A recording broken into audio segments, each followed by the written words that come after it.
They hanged her on the tree for being half-blood, until the rancher cut the rope and called her mine. Edge of the New Mexico Territory, late spring, 1873. A stretch of land where the desert began to bleed into the hills. Wind moved without pause, carrying dust and silence alike.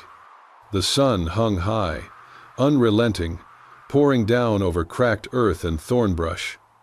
Randy Rayner rode slow, scanning the dry trail for signs of the sorrel mare that had bolted the night before. He had been tracking hoofprints for the better part of the morning, prints half lost in the brittle soil, leading toward a sparse stand of cottonwoods. The air shimmered, hot enough to blister paint off a saddle. Randy tugged his hat lower against the glare and dismounted. He led his horse by the reins, stepping lightly, eyes sweeping the terrain with the practiced calm of a man who had spent more years alone than not. That was when he heard it, a sound so faint it could have been wind through grass. But it came again, a soft, wet gasp, like someone trying to remember how to breathe. He froze. Randy dropped the reins, unslung his rifle from his back, and moved toward the sound with slow, measured steps. Between the trees, the shadows deepened. Birds had gone quiet. The air felt strange, heavier. Then he saw her. She hung by her wrists from the thick branch of an old tree, her arms stretched above her head, body limp and swaying slightly in the wind. A crude wooden sign had been nailed above her. "Half-blood don't belong." Randy's breath caught. He took one step back, as if the words themselves could strike. The message was not for her, it was for anyone who might pass by.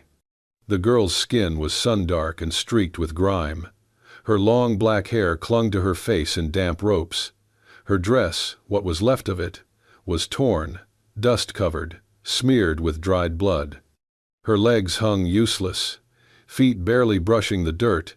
Her chest rose and fell in shallow, stuttering movements. She was alive, barely. Randy lowered his rifle. "Christ," he muttered, stepping forward. Up close, he could see the burns where the rope bit into her wrists, angry and raw. Her lips were split, cheeks hollowed by thirst. One eye was swollen shut. "You hear me, girl?" Randy asked, his voice rough but low. There was no answer. Her head hung like a broken stem. "I ain't here to hurt you." Still no movement. But a sound escaped her, barely more than a whimper. That was enough. Randy reached for his belt, drew his knife.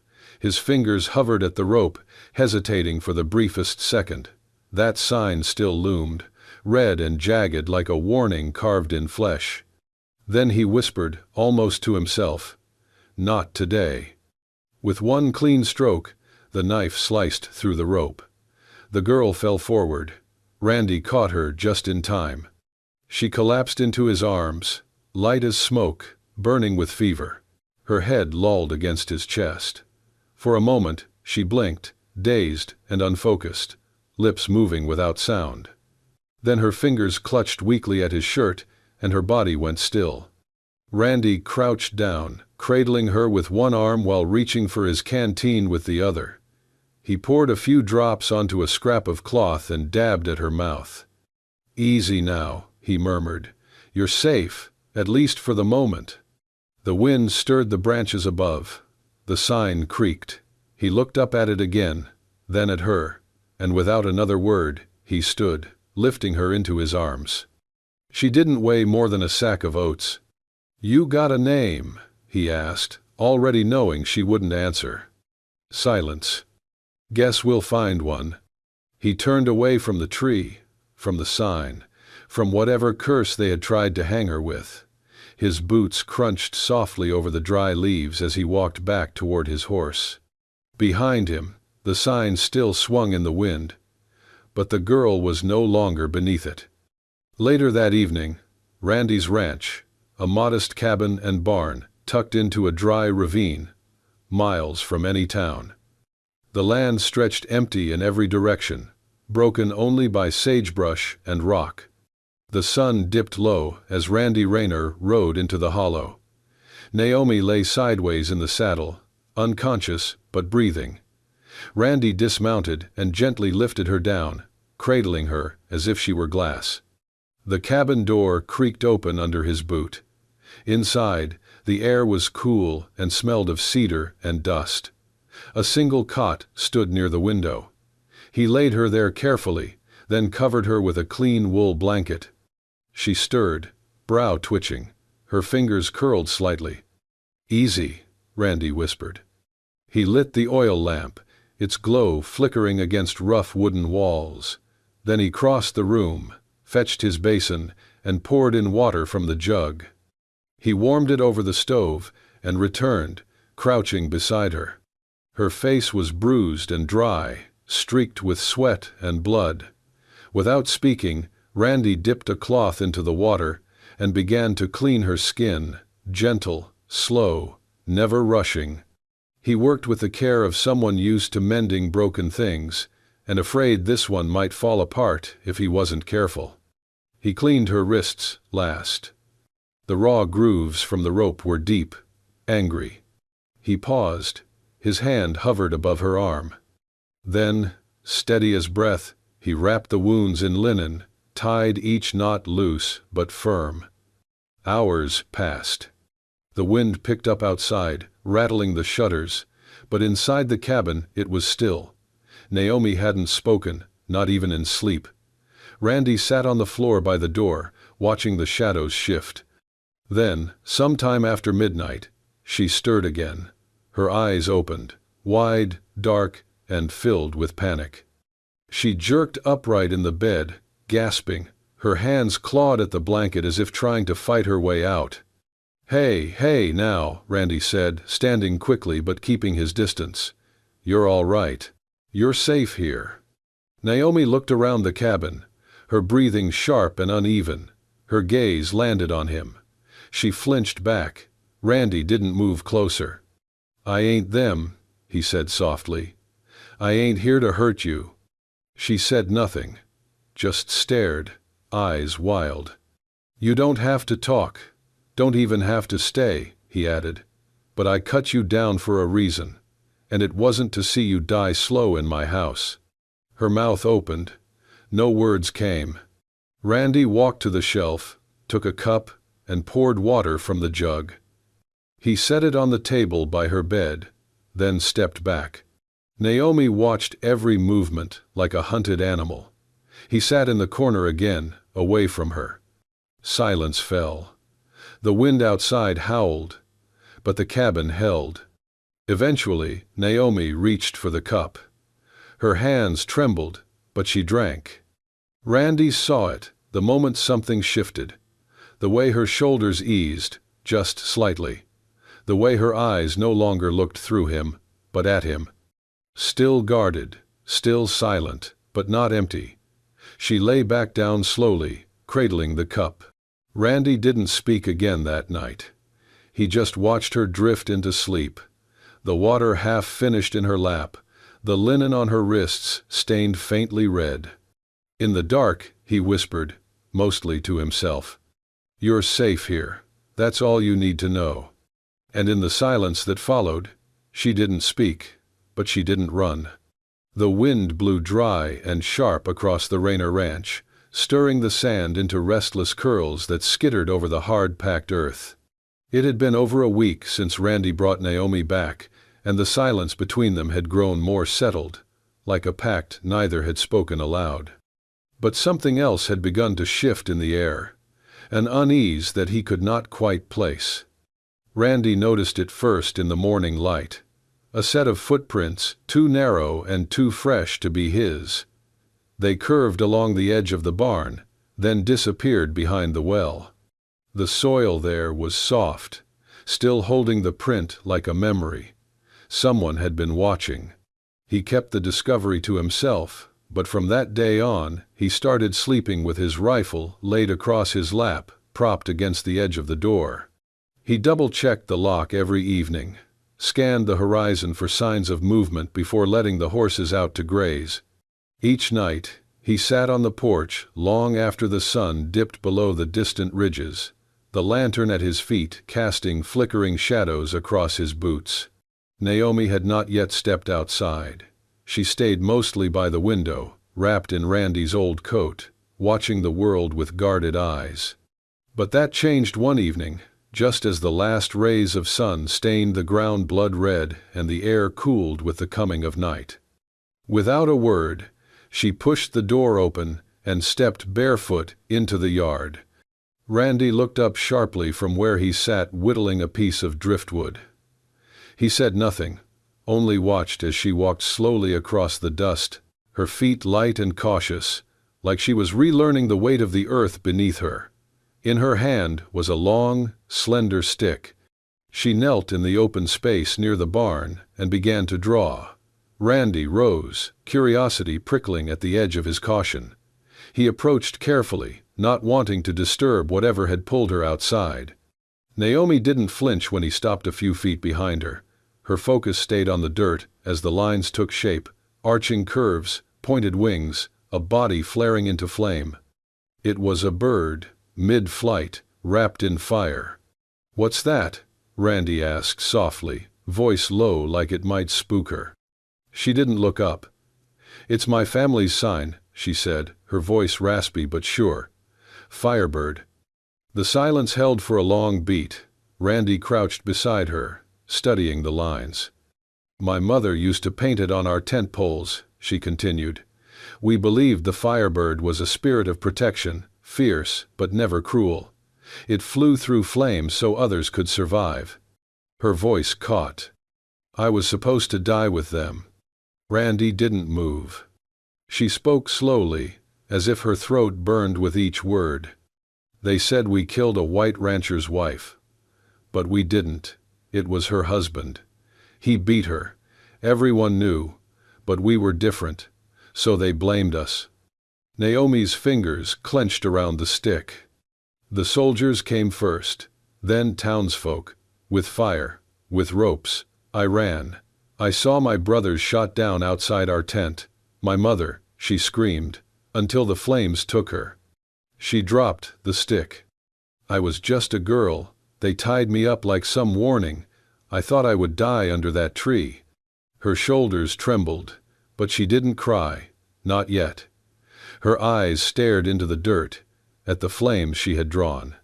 Randy didn't speak. He didn't reach for her. Instead, he slowly lowered himself until his hand pressed flat into the ground, right beside the image of the firebird. Fingers splayed, palm grounded. She noticed. Naomi looked over, eyes wet now, but steady. It wasn't a gesture of comfort, it was something deeper, a vow. No words needed, no promises made. Just the weight of his hand in the earth beside her grief, like saying, "I see it. I see you. And I won't look away." And for the first time since Randy had cut her from that tree, Naomi let her tears fall. Not out of fear, but because someone had finally stayed. The air was unnaturally still when the soldiers came. Randy saw the dust first, a thick plume rising on the far ridge, cutting across the sky like smoke from a distant fire. He stood at the fence line, his jaw tightening, eyes narrowed beneath the brim of his hat. The glint of brass and the rhythm of hooves confirmed it. U.S. Cavalry. Naomi stood just inside the cabin door, hidden in shadow, watching him watch them. 3 men rode up, but only one dismounted. He was tall, sharp-featured, with boots too polished for the land he stood on. A silver badge gleamed on his chest. Lieutenant Garrett James. His voice cut clean through the dry air. "Randy Rayner." Randy nodded slowly. "That's me." The lieutenant reached into his coat, pulled out a folded paper, and handed it over. "You're a law-abiding man, I take it. Seen this girl around?" Randy unfolded the wanted notice. The sketch was rough, but unmistakable. Dark hair, sharp cheekbones, fire in her eyes, even on paper. Her name printed below, Naomi. Wanted for murder and escape. Reward, $75. She's considered dangerous, Garrett continued. Killed a settler's wife, stabbed 2 soldiers on her way out of custody. You'd be doing the country a service if you turned her in. Randy stared at the paper for a long moment. Then he refolded it carefully and handed it back. Ain't seen no girl around here, he said flatly. Garrett cocked his head. You sure about that? You live out here alone? Always have. The lieutenant looked past him, toward the cabin. Mind if we take a look around? I do. Garrett raised an eyebrow. Got something to hide? Randy's voice dropped lower. Only my piece. Would like to keep it. For a moment, the 2 men held each other's gaze like drawn pistols. Then Garrett gave a tight smile and climbed back onto his horse. Well, if you do see anything unusual, Rayner, we'll be nearby. And with that, they rode off, leaving only silence and suspicion behind. Randy watched until the dust swallowed them, then he turned and walked slowly back toward the house. Naomi was sitting at the table, stiff as stone. She had heard everything.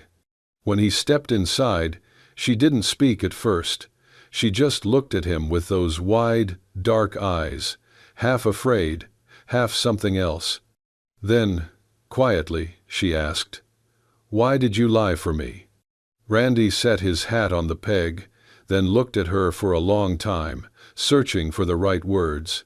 When they came slow. Because I see you. And I don't see a killer. Her lip trembled just slightly. She looked away, like the weight of being believed was heavier than the rope that once held her. That night, after the sky had turned to coal and the stars blinked through the haze, they sat side by the fire. The wind outside hummed low against the walls, but inside, it was quiet, safe. Naomi had wrapped herself in the woven blanket again, her knees drawn to her chest. Randy sat nearby, sharpening his knife slowly, the sound of stone against steel, steady and calm.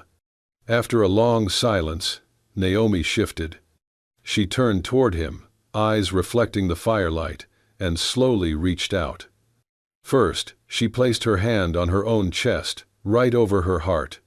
Then she leaned forward and pressed that same hand to his chest, above the place where his heart beat solid and slow beneath the worn fabric of his shirt.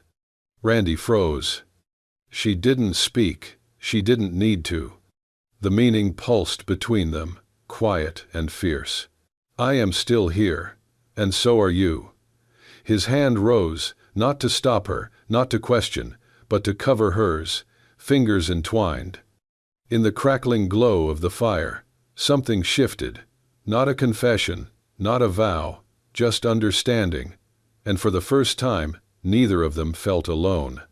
The sun was sinking low, casting long gold slashes across the dry earth when the riders came.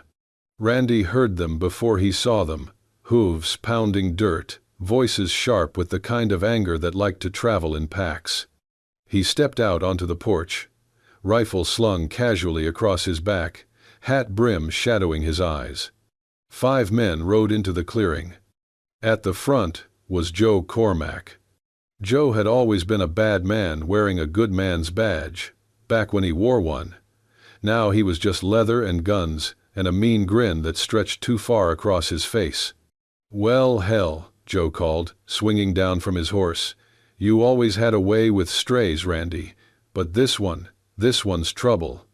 Behind him, the other men dismounted, rifles in hand, faces taut with sweat and hate. Randy didn't flinch, didn't speak, just watched. Joe sauntered up to the porch, spitting into the dust. "Word is, you're hiding her. Half-blood girl. Burned a whole settler camp to the ground. Killed a man with his own knife. That true?" Randy didn't answer. Joe gestured toward the cabin. "We're gonna take a look. That all right with you?" "No." That one word cracked the air. Joe blinked. "No?" Randy's voice was low, steady. "This is my land. "You're not welcome." Joe chuckled, but it didn't reach his eyes. "Randy, don't be a damn fool. We'll torch this whole place if we have to. We're not leaving without her." Randy stepped down from the porch, slow and deliberate. The rifle stayed on his back. "She's not yours to hang," he said. "She's mine to protect." Joe's smile disappeared. "You gonna stop 5 men with that mouth of yours?" "No," Randy said, "but I'll start with you." The air turned razor sharp. For a beat, no one moved. Then Joe lunged. Randy ducked the punch, turned, and slammed his shoulder into Joe's chest, knocking him backward. One of the others raised his rifle, but before he could aim, Randy's hand was already on his, twisting hard until the weapon dropped. He didn't fire, he didn't draw. But he moved like water over stone, fast, relentless, using their weight against them. He dodged, ducked, disarmed. One man tripped over his own boots. Another yelped as Randy cracked a forearm across his nose. Dust kicked up in clouds. Hooves skittered as the horses backed away in panic. The 5th man, youngest, maybe 17, froze mid-motion, eyes wide. "Go," Randy growled. And just like that, it ended. The men scrambled, cursing, dragging Joe to his feet. Randy stood in the center of it all, chest heaving, shirt torn, knuckles bleeding, but his eyes burned with something too fierce for fear. Joe spit blood. "This ain't over." "It is," Randy said, "for you." The men mounted up and galloped off, the sound of retreat echoing against the canyon walls. Naomi had watched everything from the doorway. She hadn't moved, hadn't breathed. But as the dust settled and silence returned, she stepped down off the porch, barefoot in the fading light, eyes locked on him. He turned to her, bloodied, bruised, still standing. And then, for the first time since he'd found her, she spoke his name aloud. "Randy." One word. But it held everything: gratitude, wonder, fear, hope. He looked at her, nodded once, slowly. "Yeah," he said. "I'm here." She moved toward him, small steps at first, then faster. And when she reached him, she didn't cry. She just pressed her forehead gently against his chest, right where his heart was still beating hard. He raised his arms, hesitant, then let them fall around her. Not to trap, not to claim, just to hold. In the dying light of day, among blood and dust and the memory of ropes, they stood like that for a long, long time.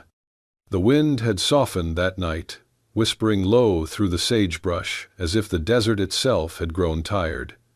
The stars blinked into view one by one, scattered across the endless dark above Randy Rayner's ranch. Inside the cabin, the lantern cast a soft golden glow across the wooden walls, its flicker stretching shadows long and gentle. Randy sat by the hearth, sharpening his knife in slow, rhythmic motions, though the blade hardly needed it. His hands moved from habit, not necessity. Across the room, Naomi stood near the window, wrapped in one of Randy's old flannel shirts, her dark hair braided loosely down her back. She had been quiet all day, but tonight there was a heaviness in her stillness, something more than fatigue. He glanced at her. "You sleepin' up right now?" She didn't answer at first. Then she turned, walking slowly toward him. Her bare feet made no sound on the wooden floor. "I have something to tell you," she said, voice low. Randy set the knife aside and looked up. She sat across from him, hands folded in her lap, eyes steady but unreadable. "My name's not Naomi," she began. "It never was."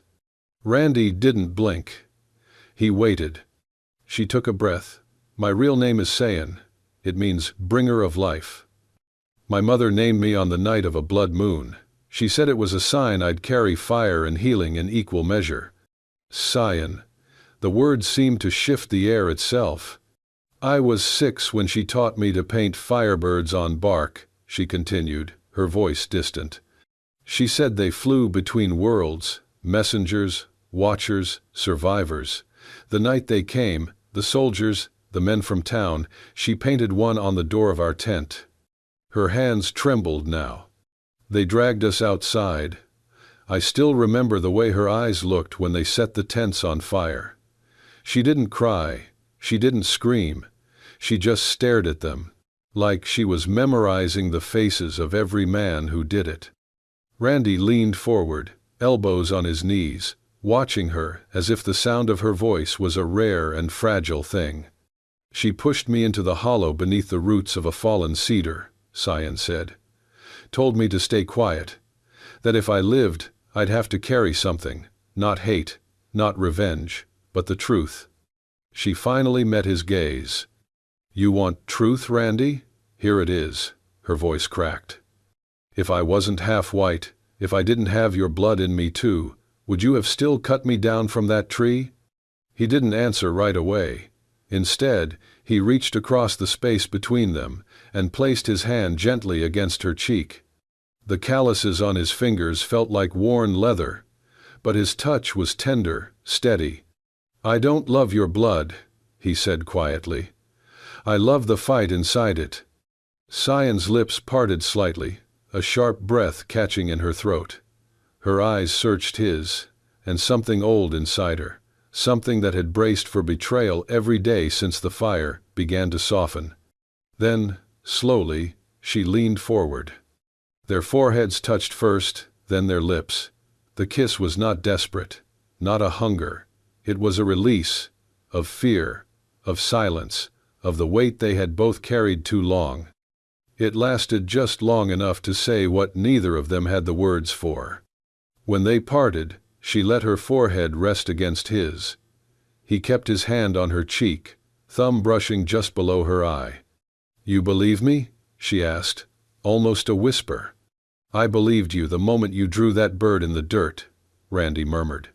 Outside, the night deepened. The fire crackled low, and the desert wind shifted direction, as if the land had taken a breath and let it go. Inside the cabin, two people sat close enough to hear each other breathe. Not as strangers, not even as fugitives, but as two halves of something broken that had finally begun to mend. The sun had barely dipped beneath the horizon when the riders were seen on the ridge. Dust curled behind hooves like smoke over the earth. Randy Rayner watched from the fence post, one hand tight around his spyglass, the other resting near his revolver. Even from this distance, he could see the gleam of blue and brass, the U.S. cavalry. They're coming, he muttered.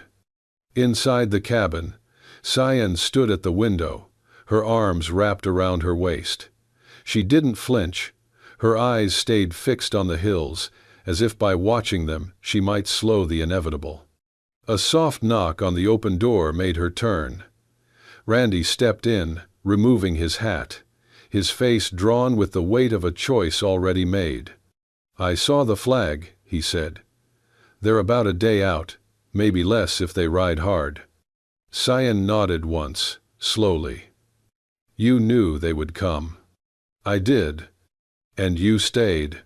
He stepped closer, placed his hat on the table, and looked her full in the face. I stayed, because this, us, it's worth more than the dirt they want to bury you in. She looked down, her fingers tightening on the fabric of her blouse. They won't stop, Randy. I know, he said, which is why we can't stay. Cyan lifted her eyes. Run? He shook his head. Not run, just ride somewhere else. Somewhere their laws don't reach. South, over the border. There's land where no one knows your name, where they won't look at your skin like it's a crime. She didn't speak for a long time. Randy stepped closer, voice low, steady. Cyan, I ain't asking you to hide. I'm asking you to live. With me. Her breath hitched. I'm not afraid of them, she said. Not anymore.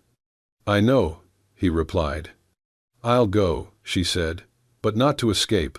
I'll go to live, with you.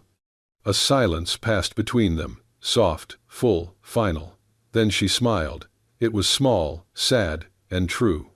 That night, while the wind blew dry over the ridges, they prepared. Randy packed light, jerky, a canteen, a single blanket rolled tight. He saddled the horses with care, speaking to them in low murmurs. Cyan, dressed in simple brown cloth, her hair braided tight. Around her neck she tied a red thread, once part of her mother's shawl. They left before the moon rose. The cabin door swung shut behind them, unlatched. No fire was left burning. No trail marked the ground except hoofprints and the occasional scuff of a boot. The night was wide and quiet. The stars blinked like old gods watching. Two riders moved through the dark, not fugitives, not heroes, just a man and a woman with nothing left to give but themselves, and nowhere left to go but forward. As they crossed the dry creek bed at the edge of the valley, Cyan looked back once. "What is it?" Randy asked. She didn't answer at first. Then she said, "I'll remember the way the wind sounded here." He nodded. "I'll remember the first time you said my name." They rode on, silent again. Trust was no longer a question between them. It was the only thing they carried. The moon was high, full and pale as bone, casting silver light over the scrub brush and stone ridges that marked the edge of the known land. Only a few more miles and they would be across the border, free, unseen, forgotten by those who wished them buried. Randy's breath came in low, steady rhythm, eyes sweeping the trail ahead, body tense in the saddle. Cyan rode beside him, her fingers tight around the reins, the red thread at her neck fluttering in the breeze. Then came the shot. A crack through the silence, sharp, merciless. Randy jerked back in the saddle. Blood bloomed across his shirt like a crimson star. "Randy!" Cyan screamed, pulling hard on her horse's reins as he slumped sideways. He hit the ground hard, groaning, clutching his side. Another shot whizzed overhead. Cyan dropped to the ground, dragging Randy toward a nearby cut in the rock. An old wash eroded into a narrow crevice. She gritted her teeth against the pain in her shoulders as she hauled him out of the line of fire. The rocks scraped her knees, his weight dragged heavy across the gravel. Blood soaked through his fingers. He looked up at her, eyes glassy. "You were tied to a tree once," he rasped, "because of men like them. I won't let you be left behind. Not again." Cyan pressed both hands to his wound, forcing the bleeding to slow. Her voice was steel. "Then don't die. We live together, or we fight together." She pulled his rifle from the scabbard, checked the chamber, and peeked through the gap in the rocks. Two cavalrymen were dismounting, moving slow through the brush. Too confident. Cyan set her jaw. She waited until one stepped clear into the moonlight, then fired. The shot hit his leg. He screamed and dropped. The other ducked for cover. She fired again, this time wide, to make them think more were waiting. They didn't come closer. Minutes passed, then more. Cyan didn't breathe until the hoofbeats faded into the distance. She turned back to Randy, who was barely conscious. "Stay with me," she whispered, kissing his forehead. "We're almost there." And somehow, they made it. By dawn, they had crossed the border. By nightfall, they found a clearing near a river bend, deep in the pines, where no patrols rode and no maps reached. Weeks passed. The wound healed slow. Randy walked with a limp now, but he lived. He trained horses again, though never let Cyan out of his sight for long. And in a small house built of pine and patience, Cyan Rayner sat by a window, stitching a tiny shirt no longer than her forearm. Her belly had rounded gently beneath her apron. Her hands moved slow, steady. Outside, Randy called softly to a young Mustang, guiding it around the corral. His voice was calm, his eyes always finding her silhouette behind the curtain. The past hadn't vanished, but here, it no longer hunted them. Inside, Cyan folded the shirt, held it to her chest, and smiled. Voice over. They hung her for being born half, but he loved her whole. Not for what she looked like, but for what she refused to become, broken. If this story stirred something in you, if it reminded you that even in a world of dust, fire, and judgment, love can still carve out a place of safety, then this is your kind of frontier. At Wild West Love Stories, we bring you tales where quiet hearts face loud battles, where defiance and tenderness ride side by side. So don't ride off just yet. Hit that hype button. Subscribe to Wild West Love Stories and join a growing circle of folks who still believe in loyalty, second chances, and love that refuses to quit. Every week, a new story from the edge of the world, crafted for you. We'll be waiting under the stars.